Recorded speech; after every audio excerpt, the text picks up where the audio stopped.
Sometimes we get lucky, huh? The two MVP favorites each led their team to double-digit wins over the weekends, and they will match up next week to be spectacular. Man, I can't wait for this. So, Key. Yeah. Well, y'all so funny. Y'all just wait. You like that cat that, like, when the teacher talk and they call you in hate. class and you just not like, hey. Yeah. Because y'all wait, because she waiting for me to hate. I already know what she getting ready to do. Listen, sometimes you just got to be on Hater Island. Yeah. I'll be over there sometimes. Who had the better weekend, Josh Allen or Lamar Jackson? I mean, I actually think both of them had pretty good weekends. Man, come on, keep it 100. Come on, man. I don't want to. Don't come back here doing that. Come on, man. He was out a couple days. Josh. Everyone is good. Thank you. Everyone Look, man. deserves an award. I'm telling you, Josh had payroll. No, I'm not. Josh had a better weekend because the numbers say so. Okay, he's 20 or 26, 272, 2 touchdowns and 46 yards in the air. Now, what sold me was late, 46 rushing. I mean, 46 rushing. What really sold me, though, on the weekend, just the weekend, was when he rolled out, he got pushed out to the right, late in the game, the scramble. He threw that thing on the frozen rope. Dart. And I couldn't do nothing but just accept it. I had to accept it. Because they say you had to bow down at that moment and say, damn. Because it was at least 50 yards pierced straight. It wasn't no floater, rainbow. I'm talking about just a laser. And that just shows you how big and strong his arm is. And just now, what I will say, though, when we get to this game portion this weekend in Baltimore, it's going to be a little bit different. Baltimore's defense is playing much better than they were early in the year when they spanked them the first time around in Baltimore when they saw them. So both teams are playing better now. It's just a situation where I look at it and I say to myself, when you start talking about the MVP, because it probably can't be split, and he seemed like at the end of the season he had carried that momentum, even though I watched 2 games of Lamar Christmas and then the New Year came, incredible, that he'll probably wind up getting the MVP. Josh will. Who had a better weekend, Josh or Lamar? It's obvious that Josh had the better weekend because he has to. It's because he has to. Every week of the season, he has to be great. And that's what you ask of him, and that's what led to the 13-3 record. He has tremendous pressure on him every single week. He don't have nobody he can lean on. Yes, Cook has had an exceptional year.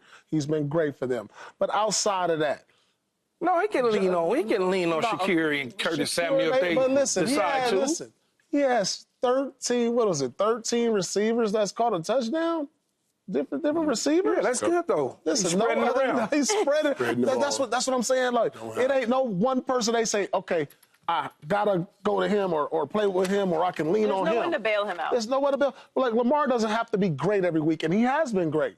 He has been great, but he doesn't have to be. Like, he was good yesterday. He was good. Lamar, he was great. I would like to say great because you can lean on that. And so Josh gets my vote. And like I said, Lamar is my favorite player. I think he's the best player in the game. Lies. But I'm just saying, Josh, what he's done has been nothing short of spectacular. I wanted them to win last year. I was pulling for Baltimore to win. I thought they would win it last year, but unfortunately he ran into Mount Mahomes.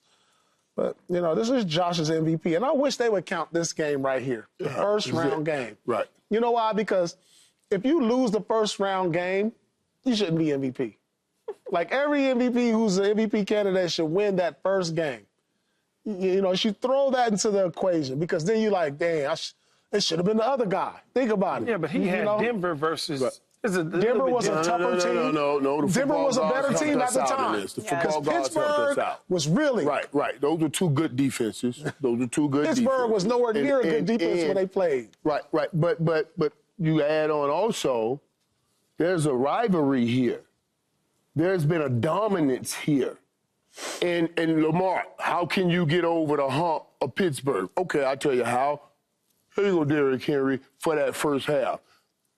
Josh, you know, what can you do to get this team to the next round?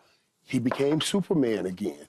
It's no doubt. when you got two good defenses and you see that Lamar had other ways to go win against his foe, and Josh had, there's only one way for Buffalo to win. That's what I mean when I say the guys did that for us. They set us up perfectly so we can see, and now we get to see them face to face, playing up against each other, going up against each other. It's incredible, but Josh Allen won the weekend, and Josh Allen should have the MVP trophy. The football gods were listening all season long as we argued back and forth between Lamar Jackson and Josh Allen, and they said, we'll give you 2 beautiful blowouts for both of them. Back to back before we put them face to face. They're going to move face to face, and we'll see who comes out on top. And again, this does have nothing to do with the MVP, really, because it is a regular season. But it does have everything to do with the MVP in our mind. Regardless of who y'all choose, 100%. We going to say y'all were wrong if this battle don't come out. They are on a collision course for an all-time matchup that we will probably talk about for the rest of their careers. Correct. This game coming up based off of the seasons that they both just had, the debates that we've had on all of these shows and fans have had in sports bars and online all over the world, to have both of those games and the way that they did in blowouts over, to your point, great defenses and great coaches. And despite the fact that Pittsburgh is reeling, and we'll talk about them in a second, but still two great coaches and two great defenses. To blow both of those teams out and then have to match up, we are going to get such a treat no matter how this goes, because this is what we've talked about all season long. And sometimes the football gods allow us to have our moments and measure when in the biggest moment, because in the regular season, as you always say, this is the regular season. Like, yes, they had that matchup and it didn't go their way during the regular season, but this is when it all counts. And it goes back to the only game on at the time, like I talked about at the beginning. Everybody's going to be watching, and the reality is, as big as this staircase is, I'll call it, for these two, as soon as they get off this staircase, they got to start stepping towards another big one called Patrick Mahomes. Because all this is the battle to see who goes and get Patrick Mahomes. You got to get this fight first to go get that fight. You fighting for another fight. So that's all you. Patrick Mahomes is in it in AFC Championship. Well, either way, you got to go get his crown. No, I'm saying he's in it automatically. Well, I'm not saying that because I believe we'll talk about automatic. I don't know. This is going to be the toughest road. We'll talk about all of that, but I'm just, just a happy day. It's okay. We can say that we made it. The Steelers came up short against Lamar and the Ravens. Michael's just happy for the I love you. Pittsburgh ended the season on a 5-game losing streak, and Mike Tomlin has not led the team to a playoff win since the 2016 season. Well, the great city of Pittsburgh is unhappy about the Steelers' season ending, particularly that way right now. Mike Tomlin, 18 seasons with the Steelers, hasn't won a playoff game since 2016, won the Super Bowl in 2008 season, and has never had a losing record. But, Key, should Mike Tomlin be on the hot seat? No, he shouldn't. He shouldn't be on the hot seat. Number one, let's just, first of all, like Michael said, Lamar Jackson figured the Pittsburgh Steelers out several weeks ago. We talked about that 1-4 start against the Steelers in his career. Well, now, since then, he just, it's Pittsburgh. I got this. I'm handling this. He was able to get that monkey off his back and feel good about it, whether it was a regular season win or now in this postseason win. So there's nothing to be shy about losing to the MVP. Now, when you talk about Mike Tomlin being on the hot seat, it's ridiculous because he's done nothing but bring greatness to the Pittsburgh Steelers organization, consistently winning all the time. Yeah, he may have not won another Super Bowl or gotten back to another Super Bowl in quite some time or even won a playoff game in quite some time. But he hadn't had a quarterback.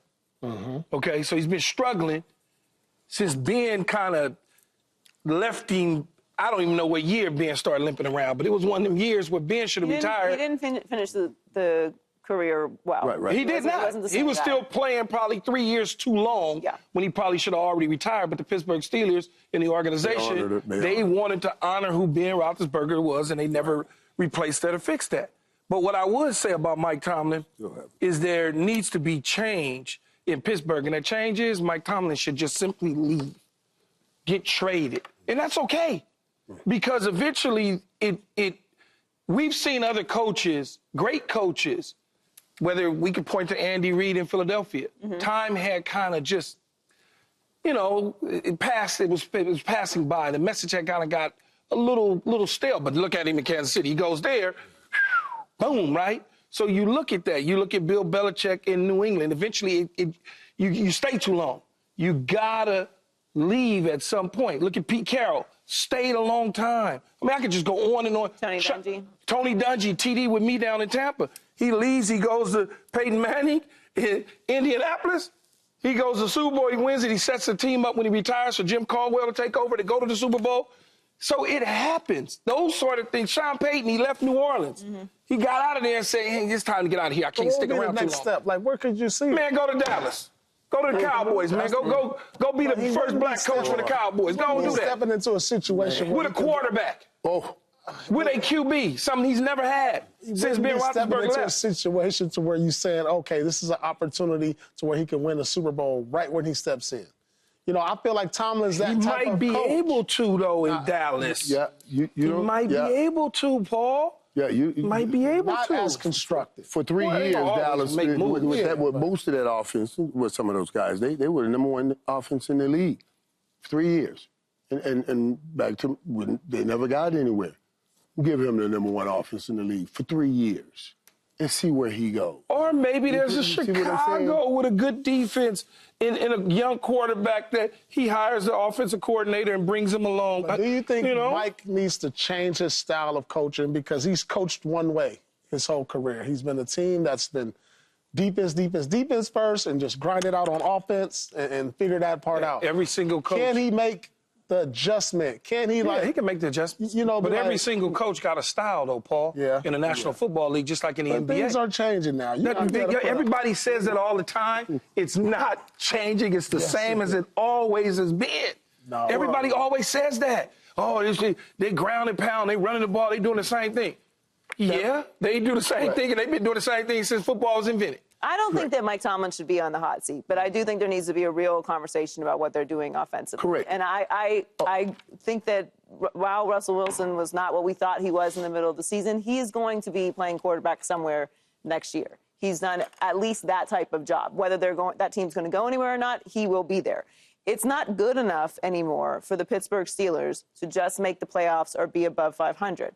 We've checked those boxes again and again and again and made the playoffs again and again and again. At some point, you do have to get over that hump. And I understand that, believe me, I understand Ben Roethlisberger was there too long, and they didn't try to replace him. They didn't bring in his replacement while he was there, and they've struggled trying to get to that point. But every year with the Steelers, it's the same conversation. We don't need a top quarterback. We don't need somebody who's going to run the offense and put up a bunch of points. We just need to play defense and run the ball. We need to make it difficult on the other team and run the ball. We need to make it to get turnovers and run the ball. No, you do need to be able to compete with guys like Lamar Jackson and Joe Burrow and Patrick Mahomes and Josh Allen and Bo Nix and Jaden Daniels. And you need to be able to compete with these high-octane offenses, and they're not able to do that. I don't think that's the case. Let me just drop one thing in here, because you're right. You have to be able to compete with it. And here's my thing is,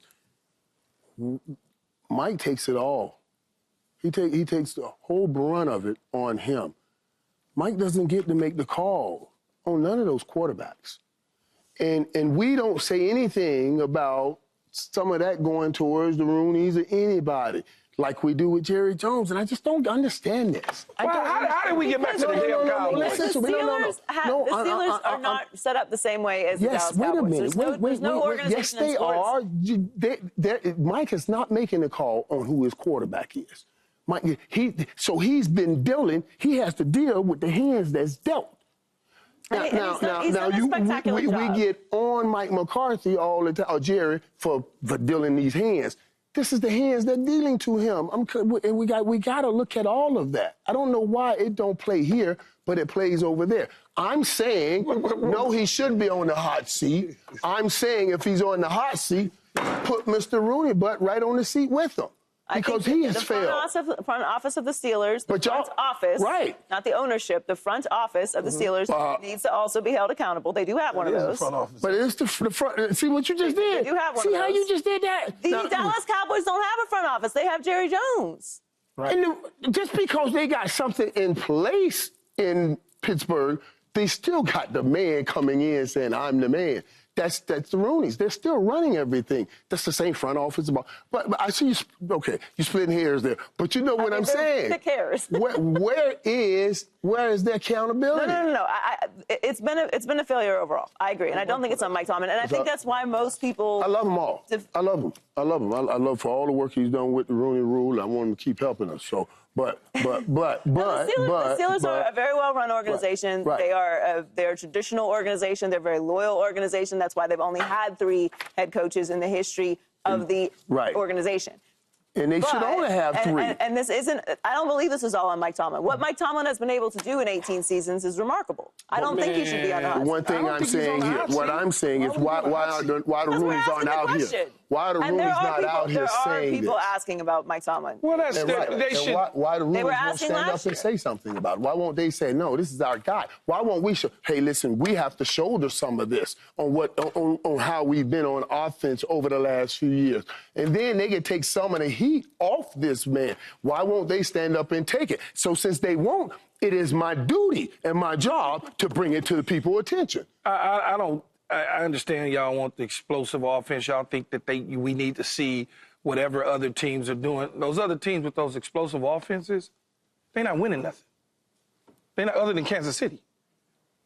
I'm just saying. So when you play defense, solid and sound, and you have a quarterback that's not going to make mistakes, and you can run the football the way Baltimore has done it, and you can add that Keyshawn Johnson recipe, 21 of 17, $172, 2 touchdowns, and run for 300 yards, and your defense play well, you're going to win a whole lot of games. Yeah, but the defense also has to play well.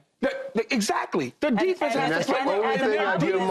And their defense hasn't been playing well in Pittsburgh lately. Right. That part. That's the problem. That's the part the right other there. part with this philosophy is that if the defense has an off day, and you have an offense that doesn't have the capacity to overcome that, you get blown out. You aren't able to stay in the game. They are out of the game within the first quarter. They're out of the game.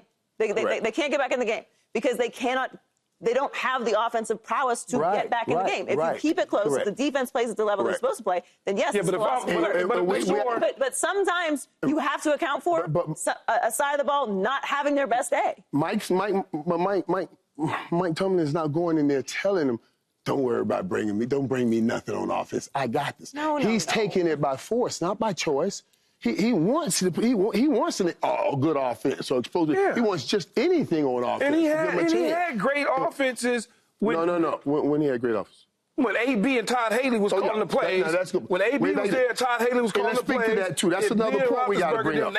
They had a good offense. And that's another point. Let's not act like they wouldn't put numbers up. Right. Let's bring that point. They were now. What you also bring up, Key, is look at those guys, the ABs and the Le'Veon Bells, who were doing great in Pittsburgh. Absolutely. They didn't leave because of the coach. They left because of that same front office that we're talking about. How much stuff is going on in that locker room right now with the Pickens and all that you don't know that's going on because it's him at the head job. And he's sitting there, and he doesn't take it a fight. I find him to be amazing. Deuces, send me to Dallas. I think Mike Tomlin is amazing also. I think that there has to be some changes made of some sort. You can't keep doing the same thing over and over again. I hope they absolutely do not get rid of Mike Tomlin. That would be tragic. Mike should go to Chicago. He should go to Dallas. Dallas now. I think I'm it's tired a great idea to get rid of him if he's going to Dallas. I'd be very upset if Mike Tomlin is in Dallas. Subscribe here to get the latest from Speak, and go watch a few segments from our other shows on FS1.